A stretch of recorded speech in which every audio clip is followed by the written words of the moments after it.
আসসালামু আলাইকুম রহমতুল্লাহ। তৌহিদি জনতা, ইসলামী তৌহিদি জনতা, ইসলাম মানে শান্তির ধর্ম। তাই এটা সবাই বিশ্বাস করে, সকল ধর্মের মানুষ এই কথাটা বিশ্বাস করে যে ইসলাম একটি শান্তির ধর্ম। আসলে কি শান্তির ধর্ম? আমরা কি আমাদের সমাজে যারা রয়েছে আমাদের ধর্মে ছাড়া, যারা অন্যরা বাস করে ভিন্ন ধর্মী, এরাও জানে যে আমাদের ধর্মটা শান্তির ধর্ম। কিন্তু গতকাল 16ই সেপ্টেম্বর যে কিশোরগঞ্জ, কসবা এবং ব্রাহ্মণবাড়িয়াতে যে কর্মকাণ্ডগুলো আপনারা চালিয়েছেন, এই কর্মকাণ্ডগুলো দেখে মানুষ আদৌ কি বুঝবে যে অ্যাকচুয়ালি আমাদের ইসলাম ধর্মটা শান্তির ধর্ম? আমি একটা কথা স্মরণ করতে চাই।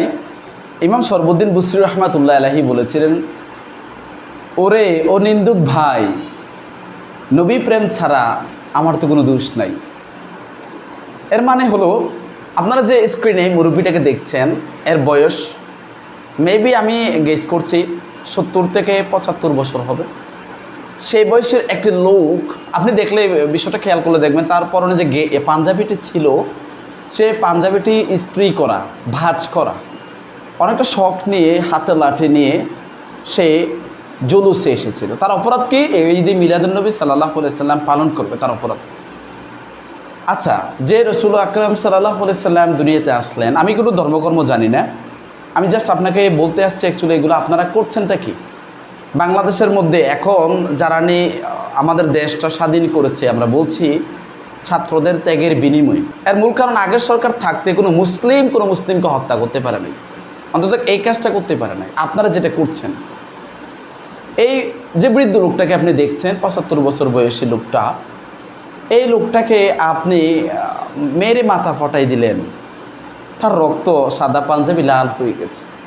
সে কি জবাব দিবেন আল্লাহর দরবারে? আপনি মাদ্রাসায় পড়ুয়া না, আপনি তাবলীগ করছেন, আপনি জামাত করছেন, শিবির করছেন, হিফাজত করছেন।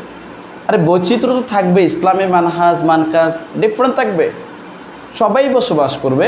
আপনার ভালো না লাগলে আপনার যাওয়ার প্রয়োজন নাই। আপনি ঈদে মিলাদুন্নবী ভালো লাগে না, আপনি ঘরে বসে থাকেন। সে মুরব্বী বের হয়েছে, জুলুস করবে, তাকে সে মারতে হলো, বাবার বয়সী লোকটা, আপনাদের হাত কাঁপে নাই? এটাকে ইসলাম কতটা সাপোর্ট করে আপনি বলছেন? আমি জানি না ইসলাম কতটুকু সাপোর্ট করে। মানবিক দৃষ্টিকোণ থেকে আমি যদি বলি, এটা সম্পূর্ণ একটি আপনি উগ্রবাদীর পরিচয় দিয়েছেন।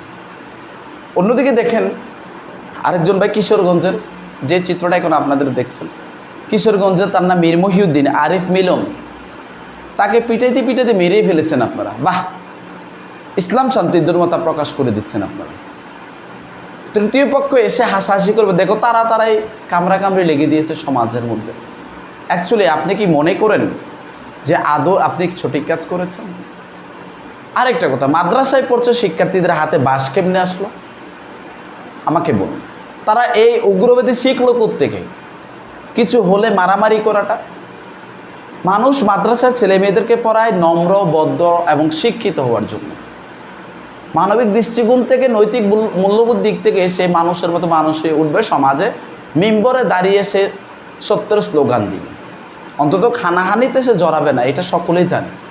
কিন্তু তারা যারা মাদ্রাসায় পড়ে, এই দেখছেন যে ব্রিজের উপরে যারা বাস নিয়ে দাঁড়িয়ে আছে, রাস্তার মধ্যে যারা দাঁড়িয়ে আছে, অ্যাকচুয়ালি তারা কোন মাদ্রাসায় পড়াশোনা করে শিক্ষিত হচ্ছে আমার জানা নেই। তারা আদৌ কোনো ওয়াজের ময়দানে গেলে তারা মানুষকে আলোকিত পথ, হেদায়েতের পথ কীভাবে দেখাবে? আপনারা বিগত বছরে তো কেউ দেখে নাই ঈদে মিলাদুন্নবীতে এভাবে সংঘর্ষ লাগতো। একদল সিরাতুন্নবী পালন করছে, আর একদল ঈদে মিলাদুন্নবী পালন করছে। শুধু কি আমাদের বাংলাদেশে কি ঈদে মিলাদুন্নবী পালন করছে? না, ঈদে মিলাদুন্নবী শুধু বাংলাদেশে না, সারাটা বিশ্বেই করছে। আপনি দেখেন, কোনো বিশ্বের মধ্যে আমাদের দেশের মতো অন্তত মারামারি, হানাহানি, হিংসা, বিদ্বেষ নাই। কোনো এক আলেম ফতোয়া দিচ্ছে নাজায়েজ, কোনো আলেম ফতোয়া দিচ্ছে বিদআত। আমরা সাধারণ জনগণ, আপনারা যদি বিদআত নাজায়েজ বলেন, আপনারা একটা প্ল্যাটফর্মে আসেন, আমাদের দেশে স্যাটেলাইট মিডিয়া আছে, সেটাতে বসে আপনারা এটা ইখতিলাফ করেন। আর তাছাড়া রসুলের আশেক, রসুলের জন্মদিনে, যেই জন্মদিনে রসুলের পাক সাল্লাল্লাহু আলাইহি সাল্লাম আসার কারণে দুনিয়ার মধ্যে সারাটা বিশ্ব অন্ধকার থেকে আলোকিত হয়েছে, ইনসাফের পথ মানুষ খুঁজে পেয়েছে। সে নবী করিম সাল্লাল্লাহু আলাইহি ওয়াসাল্লামের জন্মদিন পালন করা দোষের কি আছে এখানে? আমি বুঝলাম না। এখানে নবী করিম সাল্লাল্লাহু আলাইহি সাল্লামের মিলাদুন্নবী পালন করবে, এখানে দোষ কেন দেখেন আপনারা? আপনারা এখানে সামিল হন, ইউ আর মুসলিম।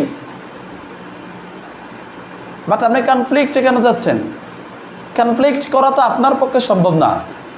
আমরা মুসলিমদের মধ্যে যদি এভাবে দ্বন্দ্ব লেগে থাকে, যে কোনো মুহূর্তে আমাদের মুসলিমদের উপর অন্যরা এসে হামলা করতে বাধ্য হবে, বলে যে ওরা এক নাই, ওদেরকে মেরে ফেলা যাবে। আজকে ওকে মারছে, ও কথা বলছে না, ওকে মারছে, ওই দল কথা বলছে না। আর যারা উপদেষ্টা আছে, আমি তাদেরকে কথা বলছি, যারা যিনি প্রধানমন্ত্রী ডক্টর ইউনূস, আন্দোলনের মাধ্যমে আমরাও তো গিয়েছিলাম, আমরাও তো দেখেছি। আপনাদের পক্ষ থেকে কোনো বক্তব্য আসতেছে না কেন? দেশের মধ্যে নৈরাজ্যতা সৃষ্টি করে কী করতে চান আপনারা? যিনি ধর্ম উপদেষ্টা, আমাদের উমরগুনি এমএস কলেজের যিনি প্রফেসর, অধ্যাপক, যিনি প্রভাষক মেবি ইসলামিক স্টাডিজের, আমি যতদূর জানি, আপনি একজন ধর্ম উপদেষ্টা, তাহলে আপনি কেন সেগুলো বাধা প্রদান করছেন না? সেখানে সিকিউরিটি ফোর্স কেন দিচ্ছেন না? আমার দেশে কেন এটা হবে? বৈষম্য সৃষ্টি হবে, বৈচিত্র্য থাকতেই পারে। আজকে আপনি দেখছেন যে কাউকে মাজার ভেঙে ফেলছেন, আবার মন্দির পাহারা দিচ্ছেন। আশ্চর্য বিষয়। মাজার থেকে যদি মাজারে আপনার মাথা ব্যথা হলে কোনোদিন শুনছেন মাথা কেটে ফেলতে? মশা কামড়ালে কোনোদিন শুনছেন মশারি পুড়ে ফেলতে? আপনার ওষুধ দিতে হবে। যদি মাজারে যদি কার্যকলাপ যদি আপনার খারাপ দেখেন আপনি, তাহলে সেটার বিরুদ্ধে যান, সেটা তাদেরকে বোঝান। আপনি পাগলকে পিটিয়ে মেরে ফেলছেন, পাগলকে একবেলা ভাত খাওয়াইছেন আপনি, তার তো বাড়ি ঘর নাই, এখনও মেডিকেলে লাশ পড়ে আছে। আপনারা দেখেন মিডিয়াগুলোতে, ফেসবুকে স্ট্যাটাস দিচ্ছে মানুষ। তো এই বিষয়গুলো করে আপনারা কী বোঝাতে চান? আপনারা উগ্র, মুসলিম মানে উগ্র? হ্যাঁ, বাইরের দেশগুলোতে বলে মুসলমান মানে উগ্র, মুসলমান মানে আইএস, মুসলিম মানে জঙ্গি। তো এগুলো তো আপনি দেখিয়ে দিচ্ছেন মুসলিম মানে জায়েজ। এটা আরেকজন বিশ্বাস করবে দেখে? স্বাভাবিক বলবে যে দেখো ওরা কীভাবে মারামারি করছে। যে দেশে ইসলাম আনছে মাজারিরা, আল্লাহর ওলিরা, তাদের বিরুদ্ধে তারা যুদ্ধ ঘোষণা করছে, তাদের বিরুদ্ধে কি মারামারি করছে, মানুষ মেরে ফেলছেন আপনার। ইসলাম কি পিঠাই বোঝানোর জিনিস নাকি ভাই? আমি বুঝলাম না। ইসলাম কোন জায়গায় আসে যে পিঠাই বুঝাবেন আপনি আমাকে বলেন? যে সর্বশেষ আমি এটা বলবো, যে বা যারা তাদেরকে রক্তাক্ত করেছেন আপনি, অবশ্যই সেটার জবাব দিয়ে আপনাদের করতে হবে। এই বাংলাদেশেই করতে হবে। আমি সুন্নি চিনি না, আমি ওয়াহাবি চিনি না, আমি হেফাজতও চিনি না, না জামাত না শিবির, আমি কাউকে চিনি না। সে একজন মানুষ, মানবতার ডাক আপনার থেকে দিতে হবে। মুগ্ধ যে আপনার জুলাই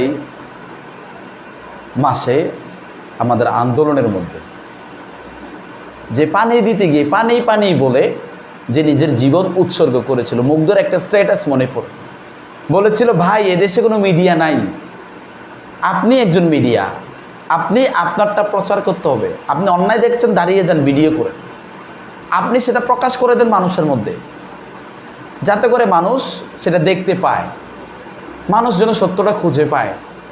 আজকে আপনি চুপ করে বসে আছেন, আপনি ভিন্ন মতাদর্শী হতেই পারেন, আপনার মাযহাব ভিন্ন হতেই পারে, কিন্তু আপনি এটা কীভাবে সাপোর্ট করছেন? একজন মানুষকে মেরে ফেলা, জুলুসে গিয়েছে নবীর পক্ষ নিয়ে, তাকে মেরে ফেলা, নবীর পক্ষ নিয়ে গিয়েছে, কারণ কোনো রাজনৈতিক পলিটিক্স নেই যে আপনি তাকে মেরে ফেলতে হবে। আর মেরে কেন ফেলতে হবে? মেরে ফেললে মানুষের সমাধান হয় নাকি? মিলাদুন নবী করতে গেছে, তাকে আপনি মারবেন কেন? এটা তো ইসলাম না, ইসলাম সাপোর্ট করে না। আপনি কোন ইসলাম মানেন ভাই? তৌহিদি জনতা নাম দিলেন, এখানে উগ্র জনতা বলছে, আজকে মানুষের মধ্যে প্রশ্নবিদ্ধ করছেন, অনেক তো করছেন। এটা না থামাইলে অতি শীঘ্রই বাংলাদেশে আপনি আরেকটা যুদ্ধ দেখতে পাবেন। মানুষ মুসলিম যুদ্ধ লেগে যাবে। এই দল চাইবে এই দল কায়েম করতে, ওই দল চাইবে ওই দল কায়েম করতে, এই দল চাই আমারটা থাক, ওই দল চাই আমারটা থাক। তো এটা নিয়ে কেন বিভ্রান্তি সৃষ্টি করছেন আপনারা একটা প্ল্যাটফর্মে কেন আসতেছেন না? একতলাপ থাকলে আপনার যদি এটা নিয়ে বেশি গুরু বিরোধিতা আপনার থাকে, তাহলে আপনি অবশ্যই মিডিয়ার মাধ্যমে আসুন, আলেম ওলামাকে নিয়ে আসুন।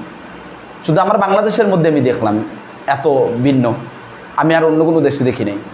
সব দেশের মিডিয়াতেও আমি দেখলাম গতকাল ঈদে মিলাদুন্নবী পালিত হয়েছে।